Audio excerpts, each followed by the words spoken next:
Hot 6 GSL Global Tournament Round 8 2014 GSL Season 1 SK Telecom T1 Su 2014 GSL Season 1 GNL Green Wings Maru 2014 WCS Europe Season 1 Yoi Flash Wolf Sun 2014 WCS America Season 1 Planet Key Dynamics Oz.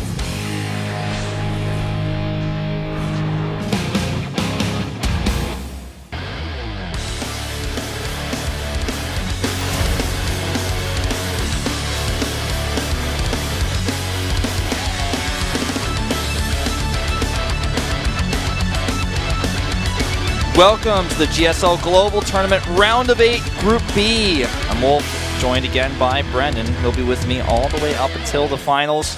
We're going to jump into an interview with our 4 players today. So happy to be here again with you, Wolf. And I'm really interested to see what these guys have to say about the upcoming matches. Let's hear from these guys, give you guys a bit of an interpretation of this interview. So we're going to go ahead and start here, hearing from Oz first. It's been a long time for him. So he asked, you know, it's been a long time to see you in a Korean league. Any words to your fans? It's been about a year to see Korean fans here, and I'm really glad to see you guys here.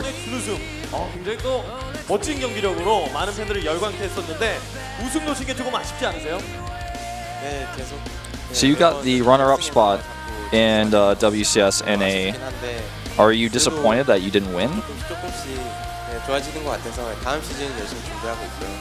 I'm getting better step by step, and I'm already prepared for the next season. And I prepared for this tournament as well, so have good expectations. Look forward to my matches. How do you like it in North America?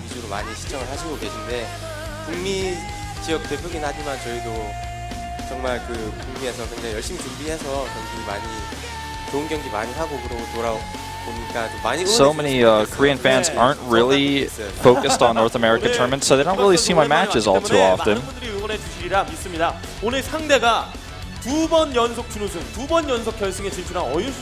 But he's hoping that you know, the Koreans that are here today are going to be cheering for his matches in Korea as well.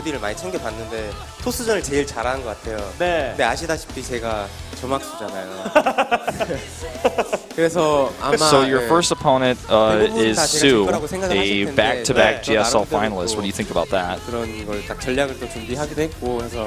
재밌는 경기가 될 것 같아요. 그렇습니다. VOD도 많이 보고 어윤 선수를 분석해왔기 때문에 멋진 결과를 기대해봐도 좋을 것 같습니다. He's a really strong opponent, and I've been analyzing his matches one by one. 일단 I prepared a lot. I think it should be some good matches. 그냥 보여드리겠습니다. 알겠습니다. 네, 실력으로 김학수 선수의 플레이 만나보도록 하겠습니다. 자, 그리고 이에 맞서는 선수죠. 어윤수 선수와 이야기 나눠보도록 하겠습니다. 안녕하세요. Like I said, I prepared a lot, so please, you know, take a look at my matches. He's going to be showing us a good performance today. Now we're going to ask Su some questions.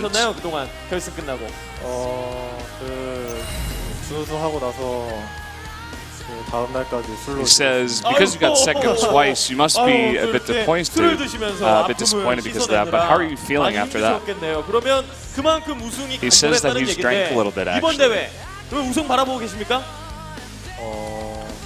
네, 이번에는 진짜 우승을 꼭 한 번은 해야 될 것 같아요.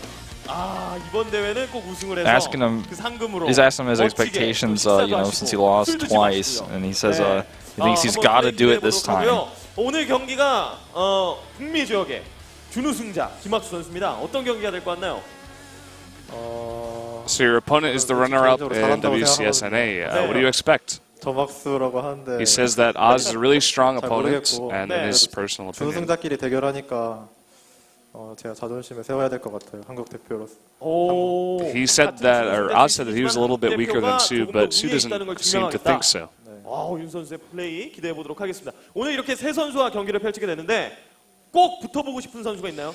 He feels a little bit confident because even though they're both runner-ups, he's coming from the Korean region, something we've heard echoed yesterday as well. 강초원 선수. Any contenders you want to meet in this tournament? 평소에 이삭이가 되게 신같이 여긴다고. He says he wants to meet San. 선수를. 네. 오. 그래가지고 그 신이랑 한번 해보고 싶네요. 아, 그 신을 내가 한번 제압해 보겠다.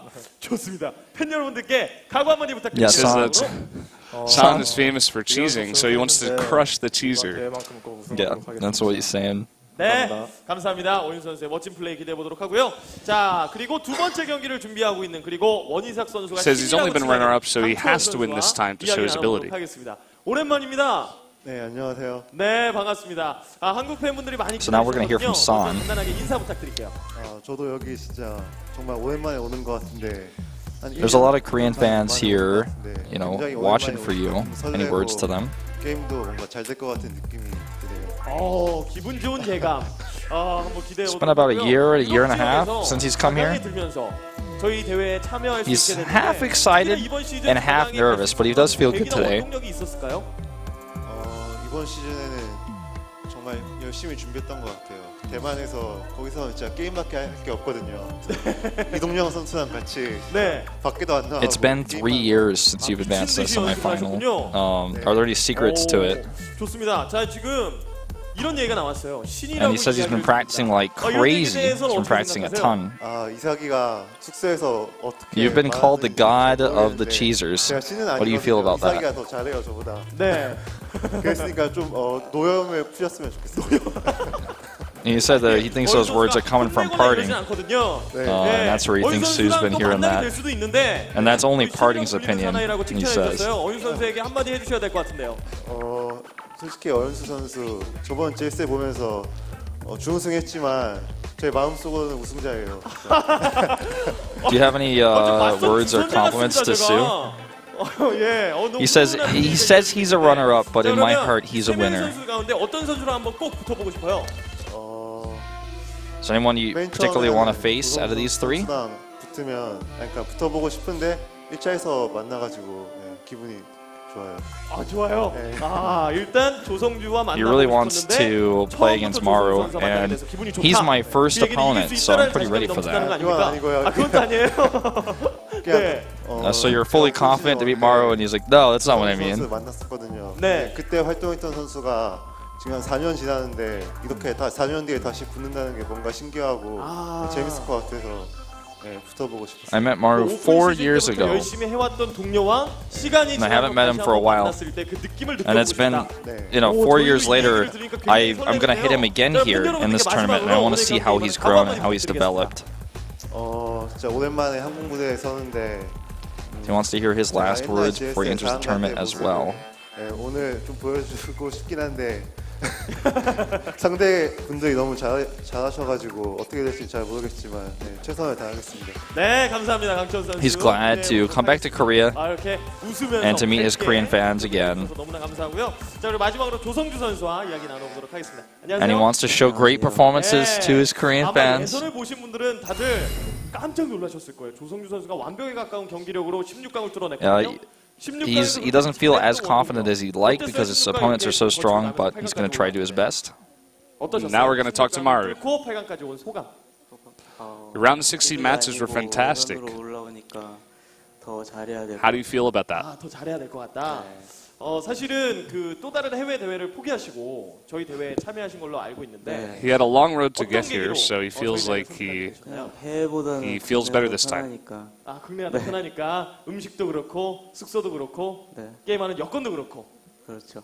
그렇죠. 제가 잘 알죠. 감사합니다. So basically, he's decided to stay here in Korea rather than traveling abroad to go to DreamHack. 어떤 선수와 꼭 붙어보고 싶다. 이 선수 꼭 잡아내고 싶다. 이런 선수 있습니까? 그런 선수는 없는데 그냥 제가 다 이기고 올라가면 될 것 같아요. 그런 거 필요 없다. 어차피 내가 다 잡고 올라갈 거니까. Are there any opponents that you specifically want to meet in this tournament?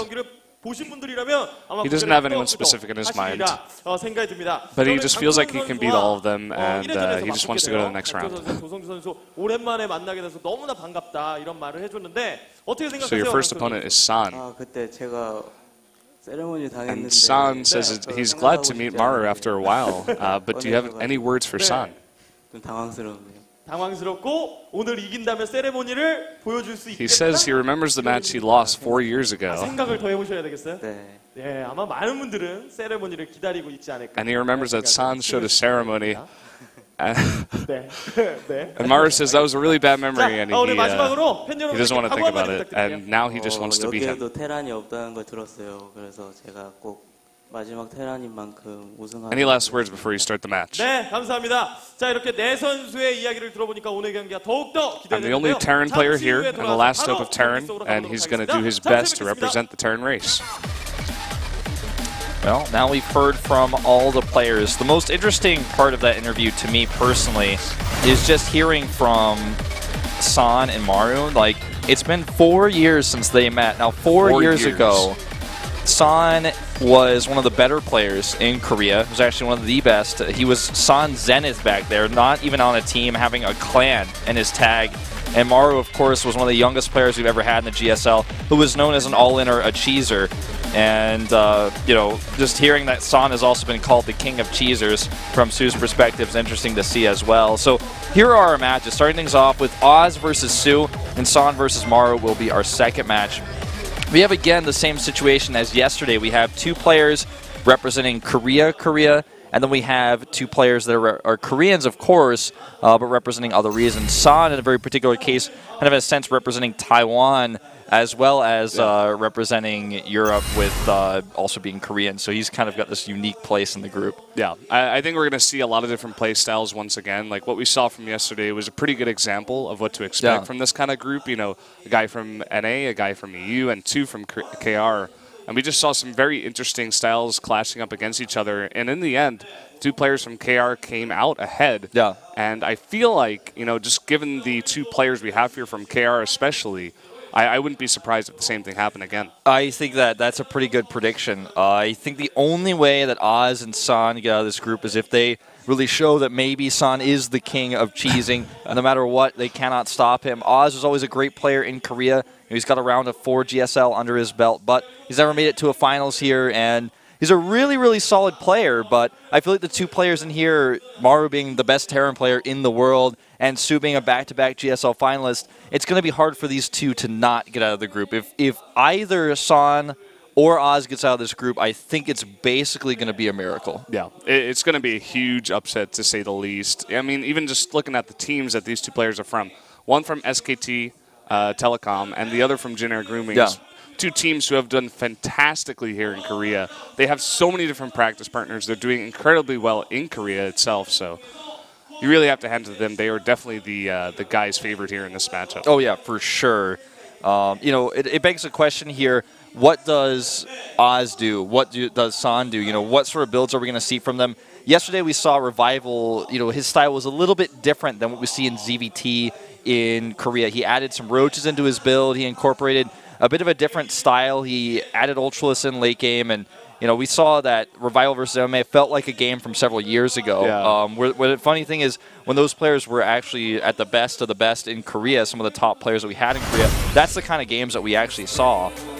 I mean, looking at the results yesterday, you could see exactly what happened. Zest and Parting both did advance 2 Protoss players, but in that MMA versus Revival series, we really got to see like a blast from the past, and also in the series that we saw from Parting, for example, when he was going up against MMA, we got to see like an old school 2011-esque like late game planetaries and command centers all over the map versus a Protoss player in the late game. Yeah, for me that was the most interesting thing, because those kinds of styles in Korea have kind of mostly disappeared. We don't see that kind of play here at all, but then you have these guys come to Korea and try it and see how the Korean players here in Korea play up against it, and they seem to just be so confident against it because they've seen it so many times, and it's kind of just faded away a little bit. Well, you could see when Parting was playing that, he had some trouble at first to figure out exactly what he wanted to do, and then suddenly he was like, wait a minute, I have so much money, like, I could just make 5,000 gas. Like I could just make like 10 more Archons after I throw these Zealots away,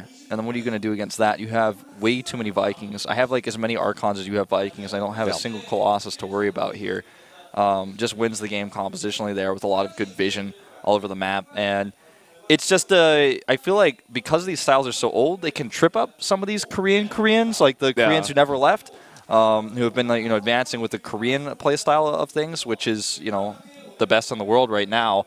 I feel like they can get caught off guard by some of these older styles, but once they sit back and take a look at the bigger picture, it's a little bit easier. You could even see it again with the match yesterday with Parting versus Revival, where he just tried to hit these aggressive timings, but Revival, being a North American Zerg in a sense, doesn't really play as greedy as a lot of Korean Zerg, so he was totally prepared for that. Yeah, a lot of the Korean Zergs out here like to play very greedy, just try to stay one step ahead of their opponent and take that little greed one step at a time. And Protoss players have figured out different ways to punish them for that here in Korea, and seeing Revival do that was very interesting. One other thing I want to see here is how are the Protoss players here, because both the Protoss players here are outside of Korea. They play outside of Korea this time. But yesterday, the two Protoss players were the ones that advanced that are from the Korean server. So we're going to see if it's really the Protoss thing or is it really the server thing. I feel like that's another thing that's going to build into this matchup. Yeah. So all the Protoss we're going to be seeing today is going to be completely and totally either old school or foreign styled versus the Zerg player that we're going to see, Su and Maru, is as Korean as it gets, as these two are the top tier of their races right now. Su being a back-to-back GSL runner-up, and Maru, of course, just being the most consistent Terran player that we've had in Korea this year by far. And, with his OSL win that we saw from him last year, he was already starting to get better and better and better, and now it seems like he's really solidified his position as the best Terran player in the world.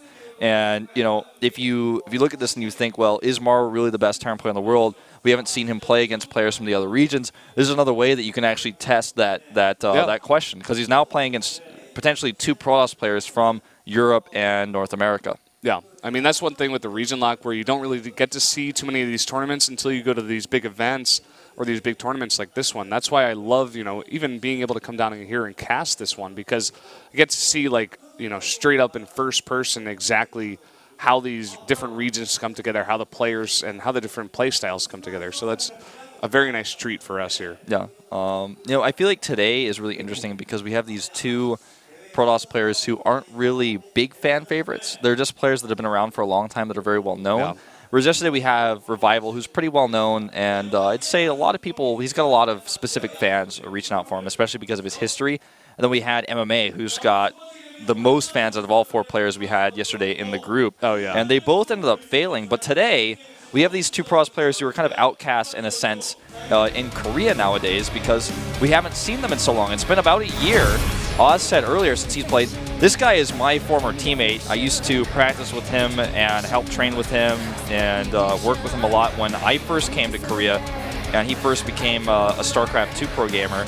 I've known him for a very long time. He's always been very solid as a player, but he never really had that big top tournament finish that he was always looking for. Yeah, that's one thing to note. I mean, even up until, recently, you can see here, excuse me, he just got all the way up to the runner-up. He got all the way to the finals there in America, but he just did not quite get the championship there that he's looking for. So hopefully for Oz, part of Planet Key Dynamics, he will have some even better results here in the future. I like that jersey, actually. Never seen it before. It looks pretty good. Yeah. Like the Puma up there in the corner, looking to jump off his shirt. Yeah, looking to jump right into that SteelSeries logo. Well, he looks pretty confident today. I think he's going to have a tough road against this player who, by the way, has played back-to-back ZVP finals. He did lose both of them. And you can see he's earned quite a bit of money, even a sizable sum in Wings of Liberty. Yep, that's one thing to note. I mean, coming from a guy that's come all the way from Brood War all the way over here to win some money here in Wings of Liberty is pretty cool as well. And now he, as you mentioned, is the runner-up from Code S, the most recent one. He did lose to Zest, who did play yesterday, and did advance, of course. It's obvious when you look at these two guys' faces that they're very relaxed and that they're actually talking to each other in the chat. Like, there seems to be a pretty nice friendship here between these two players, even going into the game. Well, Oz was an old Brood War pro. He played under the ID Secret Protoss, Ro8 Sparkies, and he's been training in competitive StarCraft for years, as has Su. So these two respect each other in a sense of, they both came from that hardcore training environment in a Brood War team house. You look at a player like San, on the other hand, and he's from the clan Zenith. He never really had that rigorous practice house. Then when he was on Zenix, he never had it. he's never really been part of a team where you look at him and you say, okay, he's part of this really, really rigorous test-put training environment that both of these players on screen right now have seen and been through. And so I feel like there's this relationship between these two players. Like, we've both been in this really, really harsh environment. We know exactly what it's like to be a Korean pro gamer. Even though Oz has now moved into a completely different region for WCS, he's coming back to Korea to try to prove that even though he's been at WCS in North America, he still has what it takes to battle one of the top Koreans, a back-to-back GSL finalist here. This is the GSL Global Tournament Round of 8 Group B, today with Brendan and Wolf. Up here in the top right on Habitation Station in the blue, the Protoss player, he is Planet Key Dynamics Oz. There he is, focused, ready to play his first match. And over here to the top left, back-to-back Codes finalist. SK Telecom T1 Su. One of the best Zerg players in the world, one of the better players on the best team in the world, SK Telecom T1. Yeah. One thing to note about Su's team, SK Telecom T1, in round 2 of Pro League, they did not even make it to the playoffs there. They did not make it to round 2 playoffs. They got in 5th place. And here in round 3 and in round 1, even so, they've really turned it on here. It shows that everyone in that house is practicing really, really hard.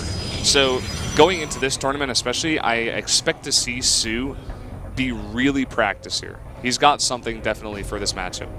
Well, it looks like the first plan here is going to be to rush out a hatch first at the gold base expansion. And usually when you see this in this matchup, we don't see this ever in Pro League really in this matchup, but in an individual league tournament like this, most times when a Zerg player rushes out a gold base, it's closer to the Protoss base, so in a sense it's more vulnerable. But we usually see a player who does this go into roaches and do some sort of aggressive attack with those extra minerals. That's why we see the gas now being taken here, and it will add that spawning pool, of course, now pretty soon afterwards as well. Yep. Oz over here, on the other hand, making a wall at the top of his ramp. Something you don't really see too often nowadays here in Korea. But choosing to go for it, wants to make sure no Zergling run-bys can go on here. The rush distance here, if he did go for something like a 6 pool, a 9 pool, any kind of early pool, could definitely get into the base with some Zerglings. So Oz wants to be safe against that. Now he does get vision on the watchtower, so he's not sure just yet, but he is going to go up there and check, and he does see that the hatchery is there at the gold base. Just looking at our stats during all of this, by the way, I know it's hard to keep up with everything that's going on right now because this is a pretty crazy rush build that we're seeing from Su. See, the Oz has a decent win ratio in this matchup and did beat some of the better players in WCS America, but the players that Su has beaten recently in the GSL are incredible players. And looking at the map stats, Su hasn't played as many games on the map as has Oz, and Oz has a little bit better of a win ratio. So Double Queen's going out, and he's actually getting speed right now. And we'll see how much he keeps in gas. It looks like he's just keeping 1 in gas right now at home, so may not be the roaches that I thought we'd see. Just wants to get an extra bit of income. The problem is, when you do a build like this, like I said before, you're a bit closer to the Protoss base, and so Zealot harassment like this can be quite effective. If you really commit to a hatchery like this, you need to be mining because you lost the mine time to slide the drones over. Now he's losing even further mining. And the Zealot could even try to go and fight those drones, but he decides to run away and save himself instead. May come back with a mothership core and a little bit more support to try to snipe that queen. Yeah, even making a decently early forge here as well. I don't think he's going to cannon up. Maybe he will cannon to protect at his gold base that he's putting up for himself, because he knows that Su, being so close and having the extra minerals from the gold, that Su could definitely get aggressive there, so he's going to want those cannons at the gold base to protect himself. Yeah, he's got a good placement here on this mothership core to see aggression coming out like this. He has a Zealot and a Sentry over here. Should be fine. He's actually going to do his probe transfer right now. Looks like it's going to be pretty safe. No catch there on those Su Zerglings. Now, we normally see with this type of build, when you see the Protoss player expand to the gold base this early, seen this a lot out of Parting in the GSL, is a fast robotics. And usually it's part of the wall. You have that Forge researching +1 back at home. Usually put a cannon on the high ground there as well. And then oftentimes the follow-up is just an immortal push, something that Parting himself was also known for. But we'll see how Oz wants to play this stylistically a little bit differently. Or if he plays it differently, he may play it just very well the same. Yeah. Well, for right now, he's going to pressure here at this wall, but there is a Zealot on hold position that is going to push that back easily. Warps in another sentry for the force field if necessary, but Su, seeing that happen, just backs off. And now actually comes in here for the sentry. Barely has enough energy. Oh, just got One enough, lane but gets it's going in. to go down. He's going to have to do a tight wall here with that probe, and so he does. And in fact, that pylon, there's actually 5 Zerglings in there. Could have maybe done some stacked Zergling damage. Not sure exactly how that would have worked, but that pylon is so important here. Warp Prism is now on the way.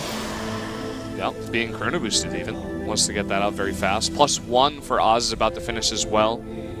And right now, if we look at drones, it's 45 to 27. Yeah, he's going to go ahead and make an Immortal here, so it looks like that's going to be maybe the follow-up, but he needs to be careful about how many units he actually floats over there because he's going to need Warp-ins to defend. He's got a Ling in his base. Here comes a sentry out here to help defend. He's going to have to force out again. All of this is so much gas being spent right now. Roachhorn is going down. Looks like he's going to try to trap some of these drones maybe with these force fields. Yeah, and, you know, no units over here for Su just yet. You know, just 2 Zerglings isn't going to be enough. He's actually going to fight here with the Queen and his drones. Will it be enough?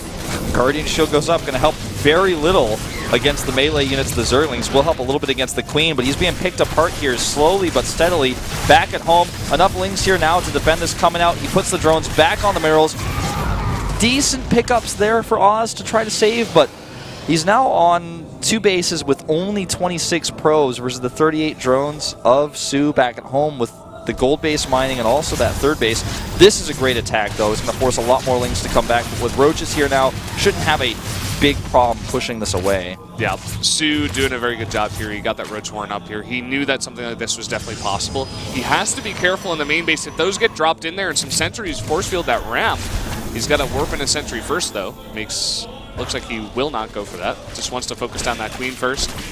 Just got this constant Zealot drop ready to do damage with 4 Zealots and then pick up and get away. He's targeting very well here, making sure that his Zealots are always doing something, either forcing the Queen away. Once the Queen gets too far away, he goes into the, going into trying to target down some of those drones. So we now have the tight wall here at the gold.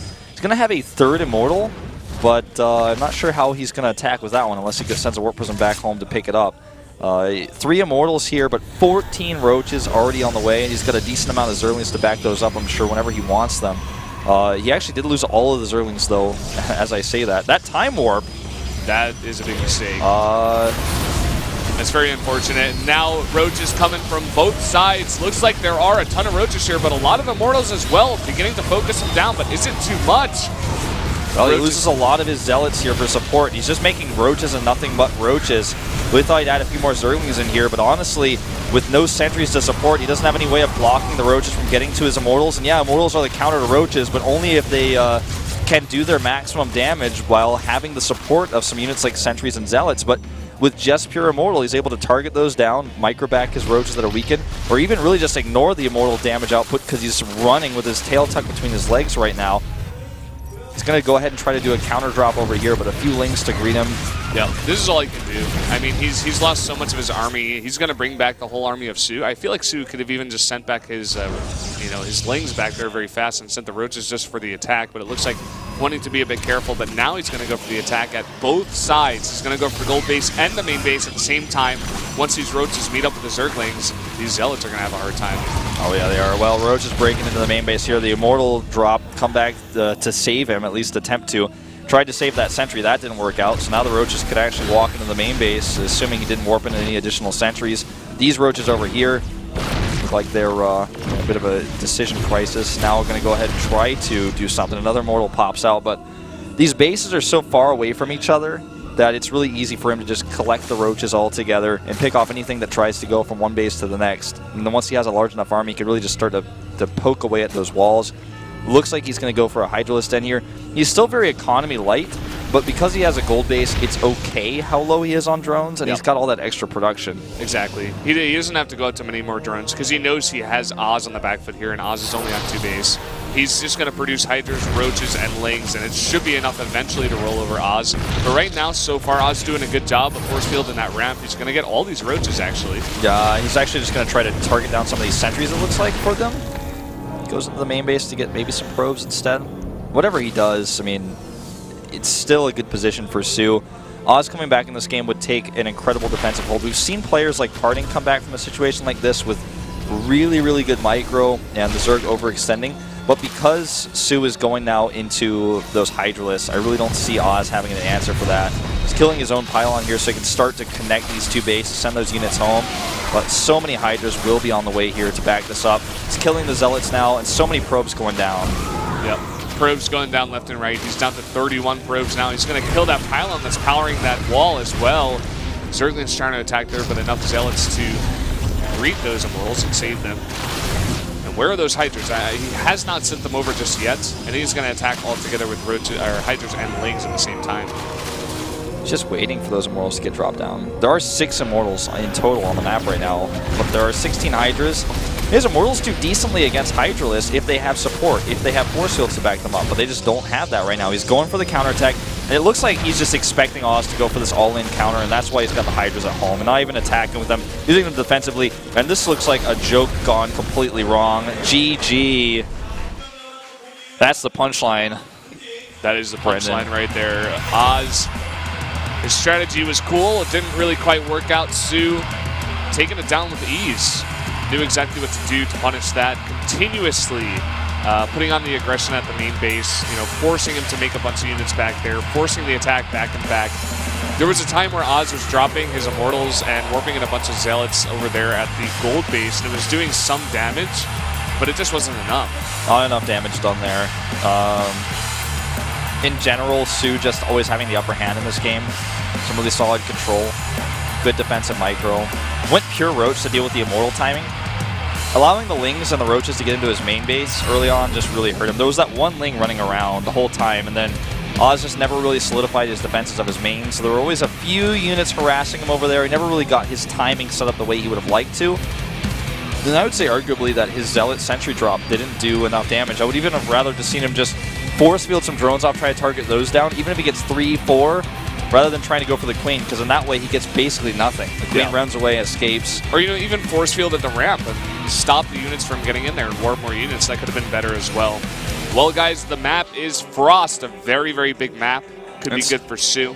It's Oz's choice, and I feel like if Oz is picking Frost here, he just wants to play a straight-up game against Su, and that's brave, because Su is one of the best players that we have in the world. Yeah. And Oz, you're just a runner-up of WCS North America. Of course, that's an achievement in itself, but Su's got to be looking at this like, you picked Frost against me? Bring it on. I don't see it. I don't know. Oz must have something planned for this map. Really curious to see what sort of late-game focus Oz is going to have here. I want to see Phoenixes out of him. I want to see him try to control the map. Yeah, I want to see something non-standard, you know. Maybe not just go super late game with the big death ball or something. Maybe go air toss or something. I think that's probably what he's got planned, but getting there against Su, someone who's already shown the ability to transition quite well in that sort of air toss situation, is going to be the challenge. But it's his map pick, and I'm sure he's got something prepared here. Su looks unimpressed. Su actually looks like bored and tired in this whole best of 3. He's just been sitting there like that. Just like, oh, whatever. I got this. Well, the map is up and loaded, ladies and gentlemen. It's time for Game 2 between Oz and Su in our first best of 3 here in the GSL Global Tournament Round of 8. It's time to find out if Oz can tie up the series or if Su is going to knock him down to the loser